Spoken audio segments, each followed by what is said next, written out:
उधर ग्रेटर नोएडा के दनकौर में 3 साल के मासूम के तालाब में डूबने से हुई मौत पर विवाद बढ़ चुका है। ग्रामीण प्रशासन पर लापरवाही का आरोप लगा रहे हैं, तो वहीं प्राधिकरण ने इस पूरे मामले से पल्ला झाड़ लिया है। ये रिपोर्ट देखिए।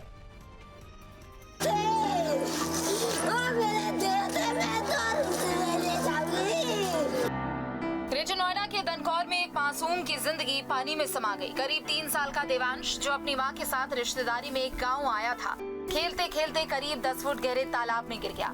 गांव में पूजा चल रही थी, बच्चा अचानक गायब हो गया। काफी तलाश करने के बाद बच्चे की कैब तालाब में दिखाई दी। ग्रामीणों ने बच्चे को बाहर निकाला, लेकिन तब तक काफी देर हो चुकी थी। ग्रामीणों का कहना है कि तालाब में अवैध खनन हो रहा था और कई बार शिकायत की गई, लेकिन कोई सुनवाई नहीं हुई। अगर समय रहते तारबंदी हो जाती तो बच्चा बच सकता था।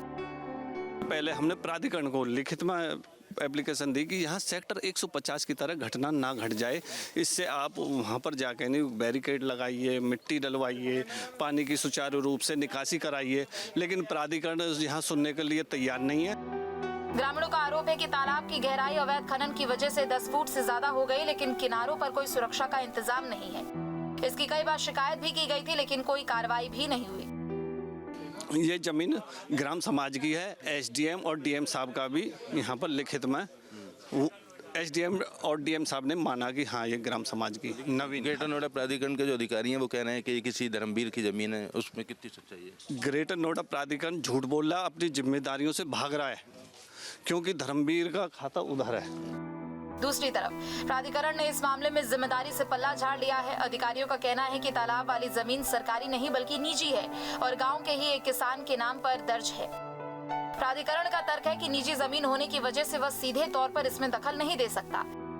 मृत्यु हो गई है। इस संबंध में प्राधिकरण द्वारा तुरंत संज्ञान लिया गया और दिलेलगढ़ में वहाँ के वर्क सर्किल के सीनियर मैनेजर को भेजा गया। उन्होंने जाकर वहाँ जब सारी चीजें पता की तो पता चला कि ये खसरा संख्या 373 है, जिसके मालिक गंगाराम और धर्मवीर हैं और उनके द्वारा उनका ये तालाब है, उनके उस पर उनका प्राइवेट उपयोग में लिया जा रहा है, तो जिसके कारण प्राधिकरण उस पर सीधे कोई कार्रवाई नहीं कर सकता। अब सवाल ये है कि अगर खतरा सबको दिखता रहा, शिकायतें भी की गई थी, तो फिर जमीन सरकारी हो या निजी, सुरक्षा की जिम्मेदारी आखिर किसकी है?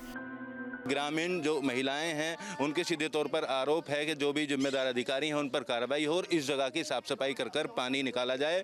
फिलहाल देखना होगा कि क्या कार्रवाई अधिकारी इस पूरे मामले में करते हैं। वीडियो जर्नलिस्ट यश शर्मा के साथ Amit Chaudhary, News State Greater Noida.